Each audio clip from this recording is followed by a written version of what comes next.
When I speak of time in this video, I'm referring to the phase relation which binds together the other two ingredients of electricity.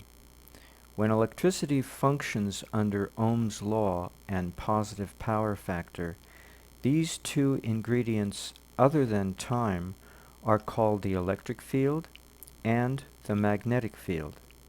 But when electricity begins to break down under zero power factor, Ohm's law becomes invisible, since we cannot measure the electric nor the magnetic fields anymore. We have to infer them using mathematical formulae called reactance formulae. This invisibility occurs whenever current gets ahead of voltage by a quarter AC cycle of 90 degrees phase separation, or whenever voltage gets ahead of current by the same amount of separation. But if breakdown proceeds further than this, resulting in a full half cycle of 180 degrees separation between current and voltage, then Mohs law kicks in. Under Ohm's law, frequency varies indirectly with amplitude, known as watts. But under Mohs law, the inverse occurs. Frequency varies directly with amplitude. Under Ohm's law, conservation of energy occurs. Under Mohs law, conservation of energy does not occur since energy is no longer in evidence. The fragmentation of energy into its constituent ingredients are not considered energetic. They are reactant. Reactant formulae do not include current, nor do they include voltage as parameters. Instead, these formulae are composed of the variable factors of frequency, resistance, and either capacitance or inductance, depending upon which reactance formula is being used to calculate one or the other type of reactance, capacitive or inductive. This breakdown engenders the term of negative resistance under Mohs law. Mohs law is when resistance divided by voltage results in current. Thus, an increase of resistance increases current under Mohs law of negative power factor exhibiting negative resistance. Ohm's law is the opposite, but it is more common, since it takes no effort on our part to allow energy to slide back into its preferred state of Ohm's law and deny us any free energy, since under Ohm's law, voltage divided by resistance results in current, so that an increase of resistance under Ohm's law and positive power factor reduces current. You have to be careful if you try to make sense out of what I'm saying by referring to common knowledge, because it's kind of devious the way common knowledge or common sense presents common knowledge. Take, for example, Wikipedia. If you go to Wikipedia and read up on negative resistance, the way they define it makes no sense in terms of what I'm saying. In fact, it makes it even look like what I'm saying is a bunch of hooey or not related, or I'm talking through my left ear and out the other side, and it has no relevance whatsoever to anything of importance or germane to the topic of electrical energy. But you have to look at the math involved and then look at the way they describe it in the opening paragraph. And then look at the way I'm saying it, because it's a very simple multiplicative relationship, but if you juggle it around, it becomes a division situation, which is a hyperbolic situation. And I prefer the hyperbolic, and I prefer my way of arranging the terms of Ohm's law because it makes it very clear what is taking place with regard to free energy on the one hand to compare with non-free energy on the other. because those are two different states of being, different states of electrodynamic behavior. The way Wikipedia presents it, they say when voltage is reduced, the current goes up, and that makes it seem like conservation of energy has been fulfilled. And thus, by logical deduction, you would think conservation of energy applies. But anything could be further from the truth. Oh, that is really a stretch. So let's try to put things back the way they're supposed to be in terms of reality.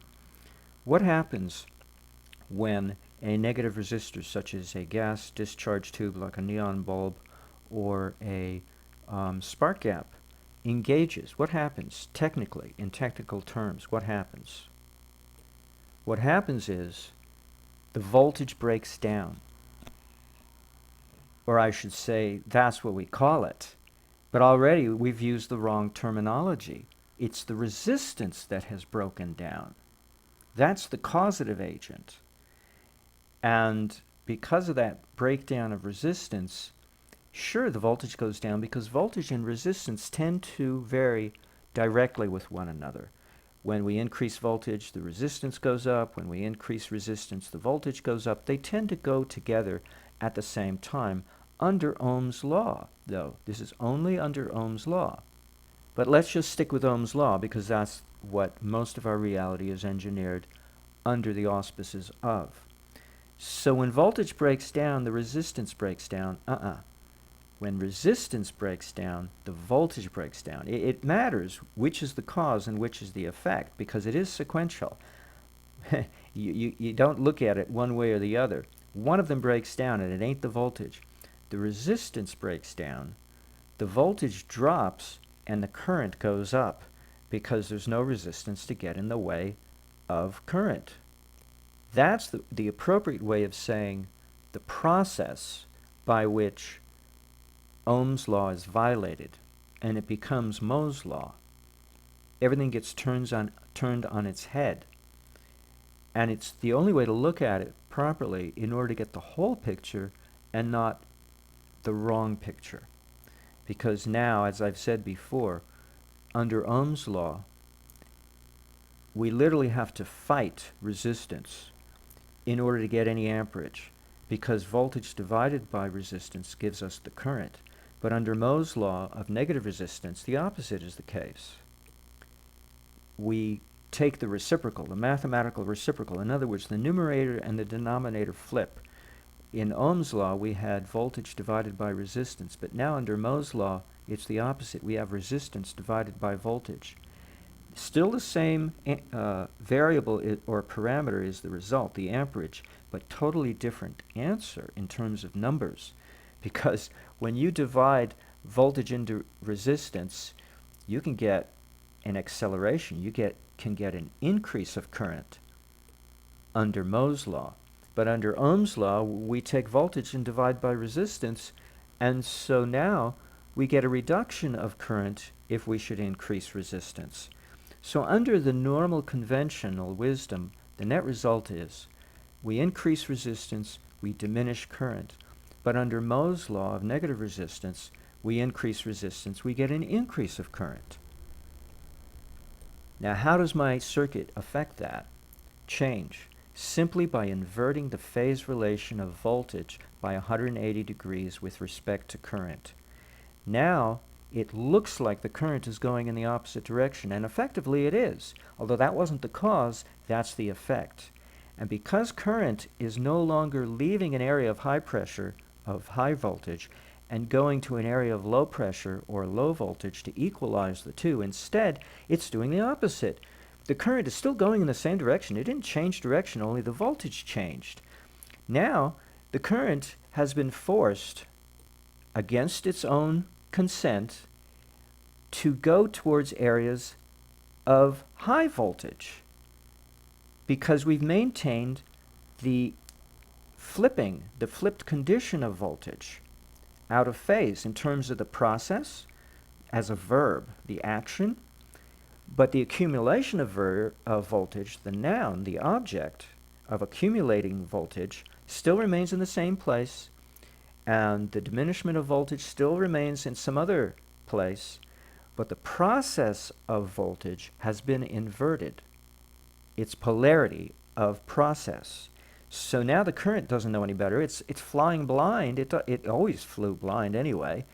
And now instead of going to areas of lower voltage to equalize the two, it's going to areas of higher voltage under compulsion, because we've forced the voltage to invert itself. Normally it travels under compulsion because we imagine that the voltage pressure behind it is pushing it along, but we've inverted voltage. So now it's literally sucking it. It's like a vacuum. The more voltage that accumulates in one area, the more it sucks the current towards itself. And this is why the increase of amplitude in my circuit is an exponential function, a logarithmic function. The more voltage accumulates, the more the current wants to go to voltage to accumulate still more voltage.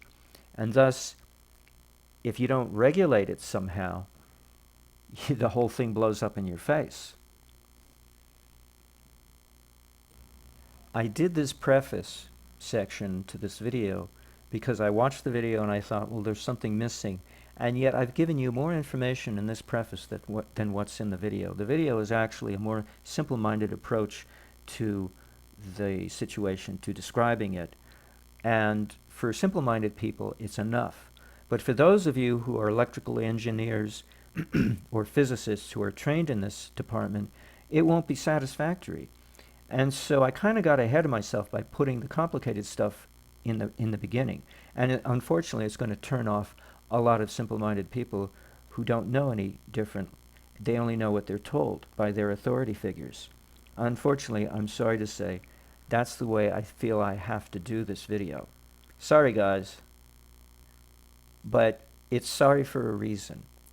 If I don't convince the authority figures, then we're lost. I have failed to reach you as a whole body of people, because it's the authority figures that lead everyone else.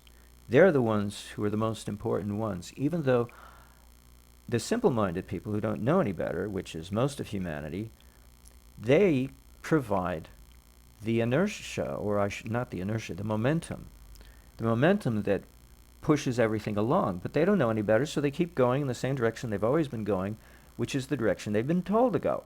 Namely, free energy does not exist. It's a bunch of scam and nonsense and hooey. Anything could be further from the truth. We have a mighty sticky situation here, I realize.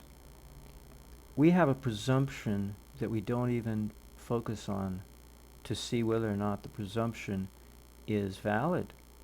It's like a hole in our awareness that we don't even bother to consider verifying whether or not the presumption is true.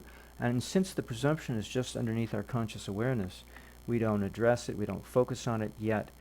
That the existence of this presumption is implied because of our application of the conservation of energy under all circumstances. Well, I'm saying it's not applicable to the area of superconductivity, wherein Ohms Law applies down at the bottom half here, wherein we divide resistance by voltage to get current.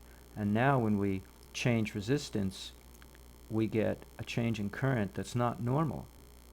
In order for the outcome to be the same, in order for electricity to be continuously always the same under the state of entropy versus the state of superconductivity, resistance would have to be the reciprocal in each situation.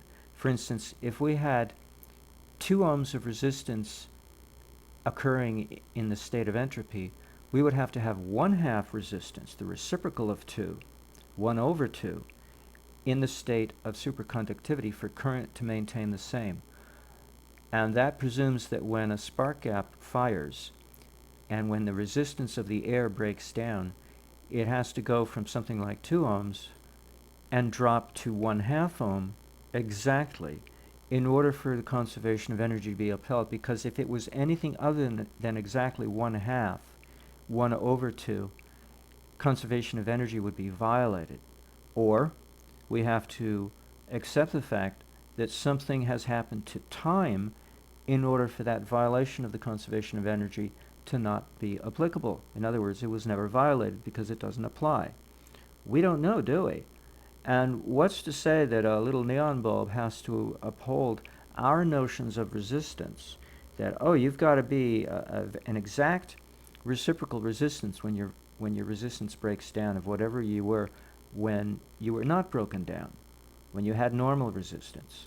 I think that's expecting too much of our little neon bulb or the gap within a spark gap to say that they have to comply with our expectations when, I don't know, that I'd say that's expecting too much. And that's the presumption that nobody presumes per se, but it is implied.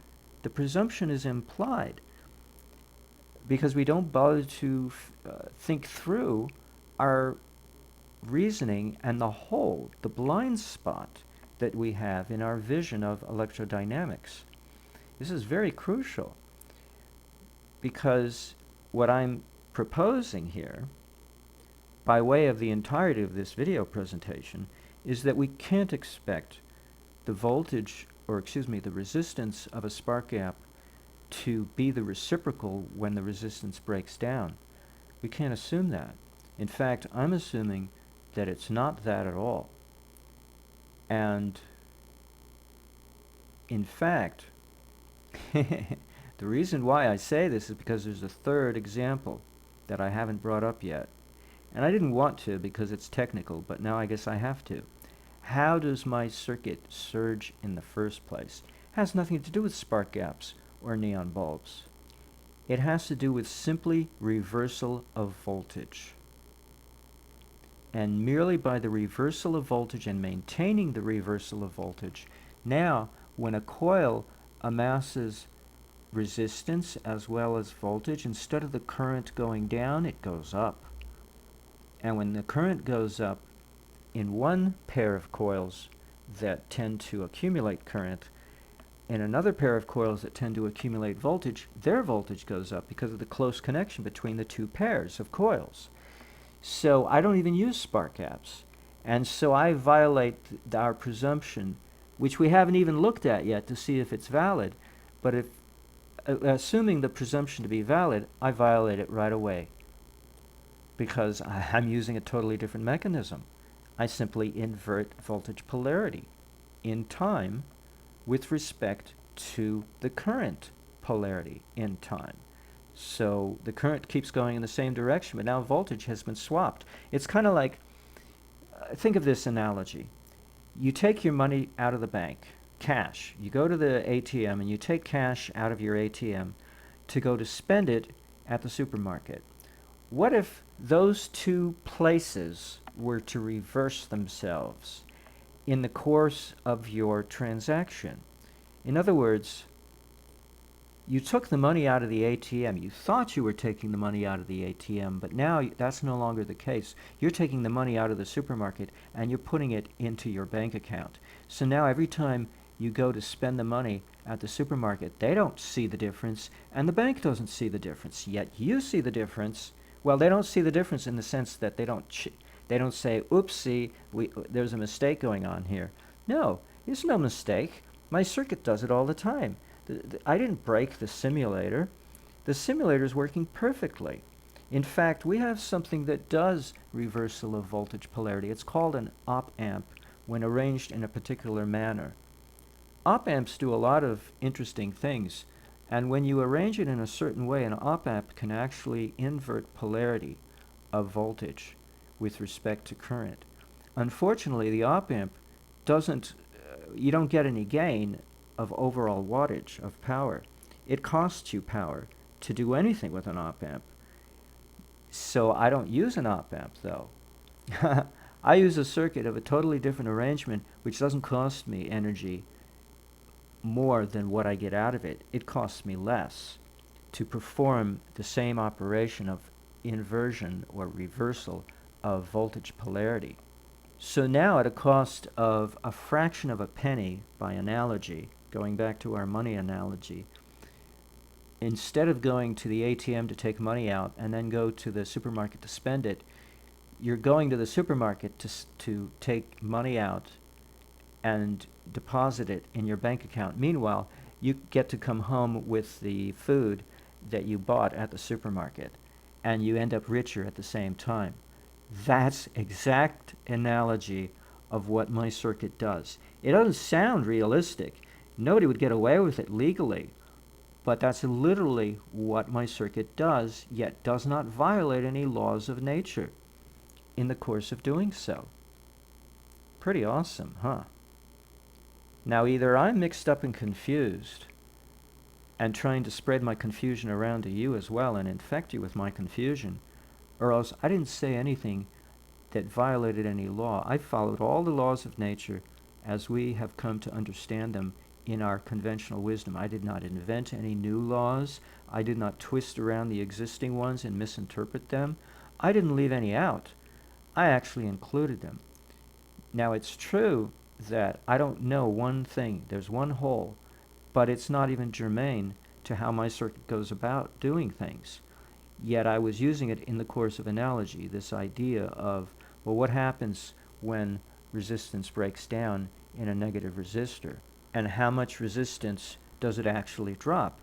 Is it the exact reciprocal, or is it something other than the exact reciprocal? That's a question for some scientists to discover if they don't already know the answer. And they probably already do know the answer. Despite that lack of knowledge on my part, I don't feel this video is incomplete at all or subject to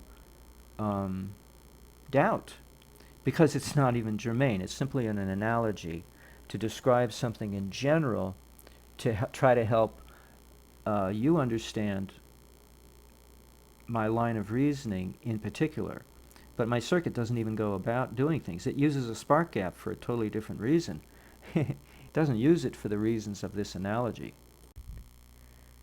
Now, I'm going to try to describe how free energy works using this schematic as a conceptual model only. It is not a circuit, all right? So on the left, we have input sine waves at, let's say, 175,000 cycles per second. And then we split it almost. We don't actually split up the electricity, but we come pretty close. We stretch it like a rubber band. We pull on it. And we accentuate, on the one hand, voltage represented by the electric field, or if you prefer to call it capacitive reactance, on the top blue circle, and the magnetic field, also known as inductive reactance, on the bottom green circle. And of course, magnetic field is magnetism. And if you'll notice, the input sine waves frequency on the one hand is 175,000 cycles per second, while both the electric field and the magnetic field are moving along at 300,000 cycles per second, or greater, or less if you prefer. It's just, these are just, you know, conceptual models only for the purposes of discussion. And we know that when we increase frequency, usually we say it's at the cost of amplitude, but in this case, that's not the case. The direct opposite happens. When the frequency goes up, the amplitude goes up as well. And that's the property of splitting the wave into its constituent components, or stretching it nearly to the point of breaking into its constituent components. Got that? So we can do with the components of electricity something we cannot do with electricity when the components are put together in a balanced format. We're constrained to limiting ourselves to the conservation law, conservation of energy, energy in equals energy out, and so consequently it has to balance. What goes in has to be equal to what goes out, and that's why when we increase frequency we reduce amplitude, or if we diminish frequency we increase amplitude. But when we split apart electricity into its constituent ingredients, or come close to it, that law breaks down, because when we split apart the waves of electricity, the current versus the voltage aspects, we change its aspect of time, because it's no longer together in time. So time no longer is a reference for those components taken individually. But when they are together in a balanced whole format, and we call that positive power factor, now the conservation of energy applies, because there's no shifting of time, there's no destruction of time. We can destroy time. We can't destroy energy, and we can't create energy. That's what the conservation of energy defines, but it says nothing about time.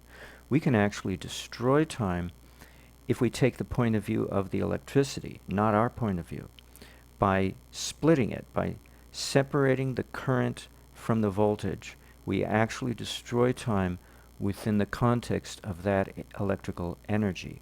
And by doing so, by destroying time, time no longer is a limiting factor. And so we can play with time within the context of electricity that we could not have done when we had positive power factor. Now all of this is done within the framework of negative power factor, manipulating zero power factor. And zero power factor comes in two formats that are complementary. One is called capacitive reactance, the other is called inductive reactance. Yet these are terms that apply to the two components of electricity when we stretch them to the point of nearly being fragmented into their two constituent ingredients. They do not apply to when they are put together as wholes.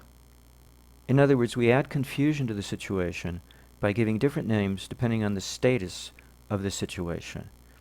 When it's electricity, we call it the electric field and the magnetic field, and we measure the electric field by measuring its voltage. We measure the magnetic field by measuring its current.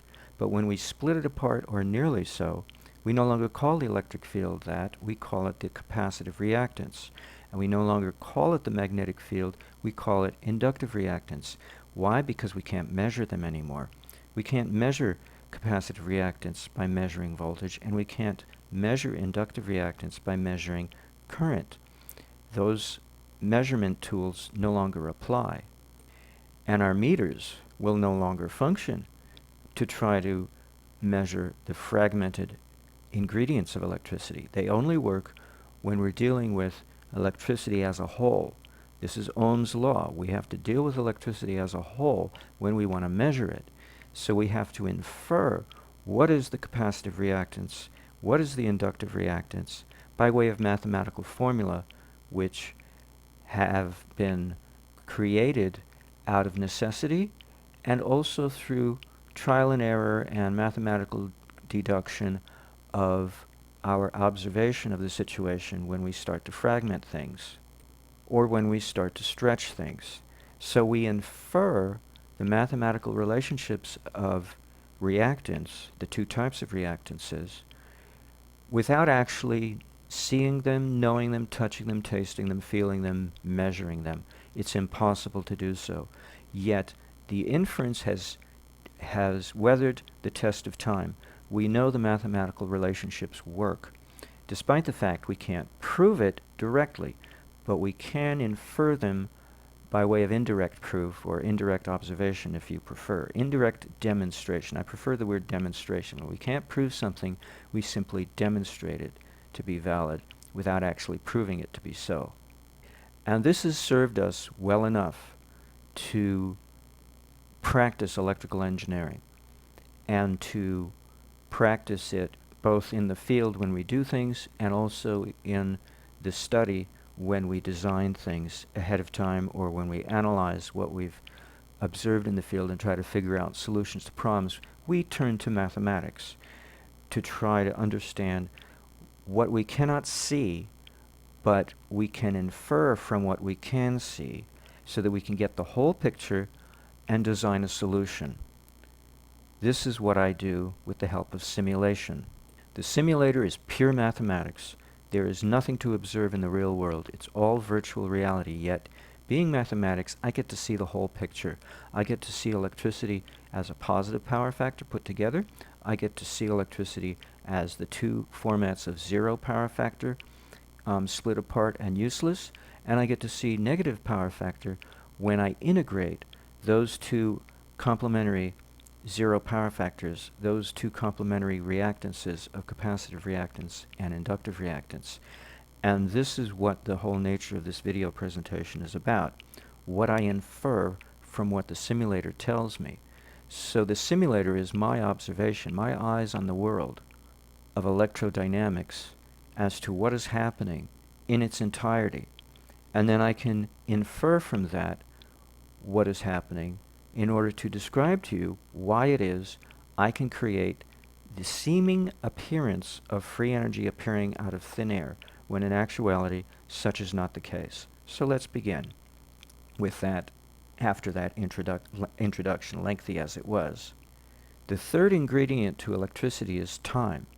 And so you see these circles as I attempt to input electrical energy on the left-hand side in my input sine waves in which it's held together, and then in the middle two ovals of it being split apart, and then the electrical load on the right-hand side wherein I have put these two ingredients back together again and am spending it as a load. And I can do this and increase or amplify and make it look like I've created energy out of thin air, because when the energy is fragmented, I get to play with its frequency.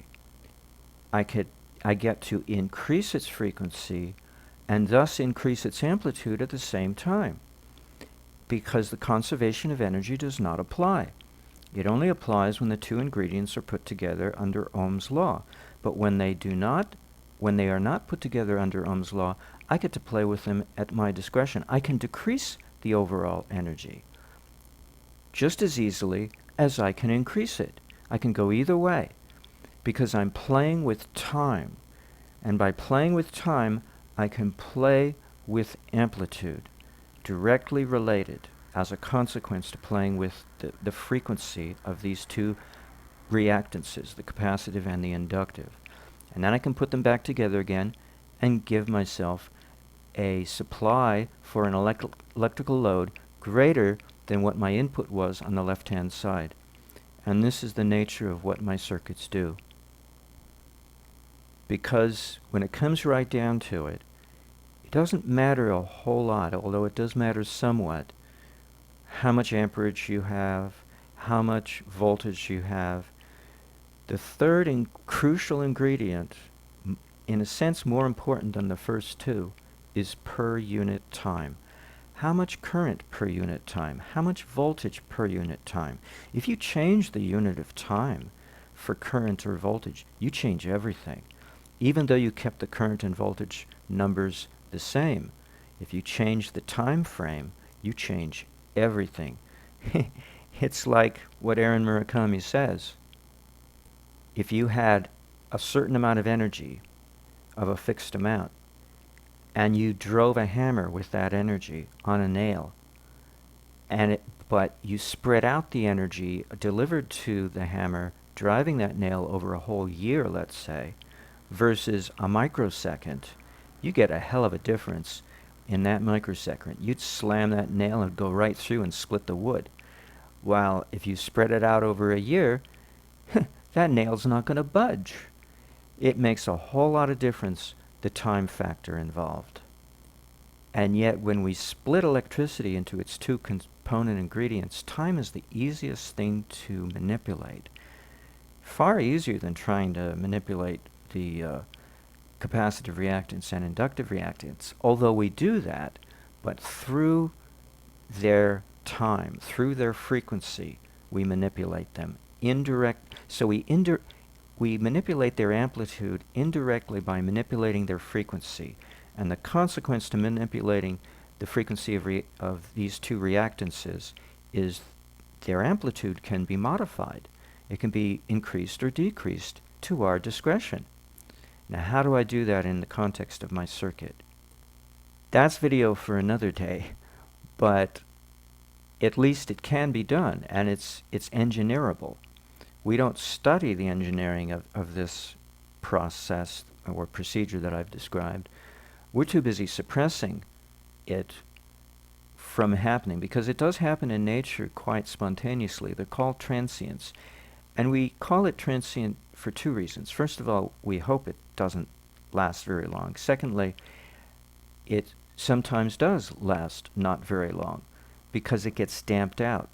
But sometimes it does not get damped out. Sometimes it just keeps growing and growing, or the opposite. It keeps diminishing without let up, until it either explodes in our face or disappears altogether into a comatose situation in which we don't even notice the energy is there. It's so minuscule.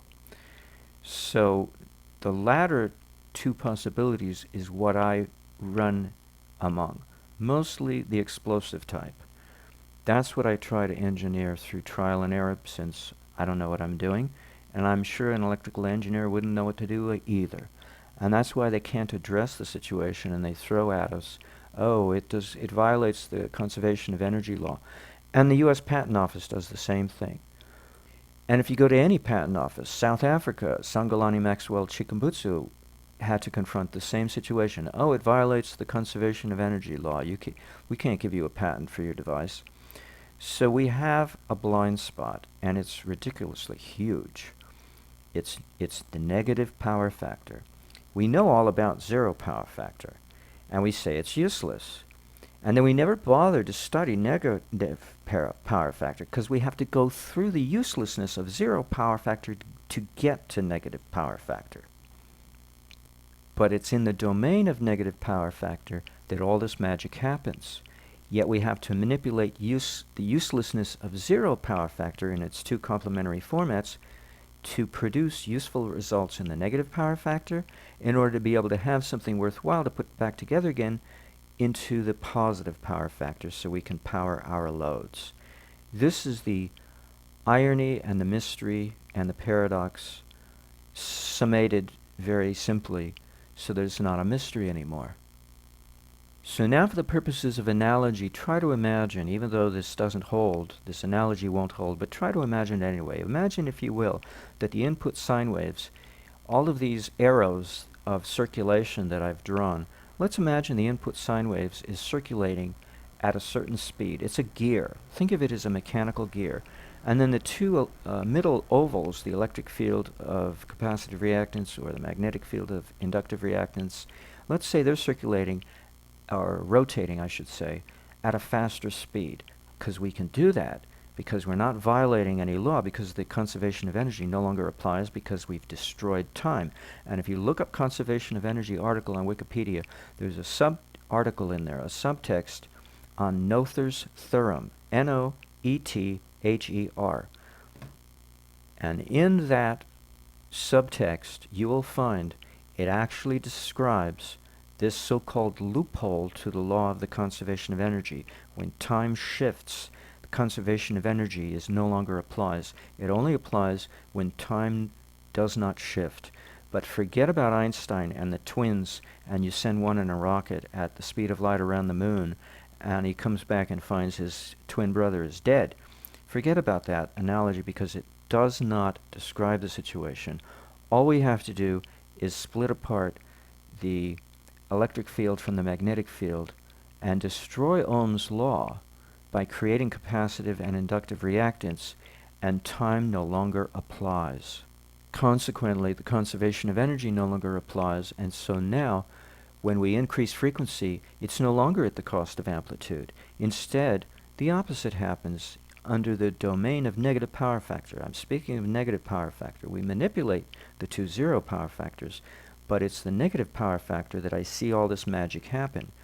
And it's done very simply in the circuit. We just invert voltage, and we make sure we maintain an inversion of voltage all the time with respect to current. We could go the other route, but inverting voltage is the easier of the two. The electric field is the easiest to manipulate.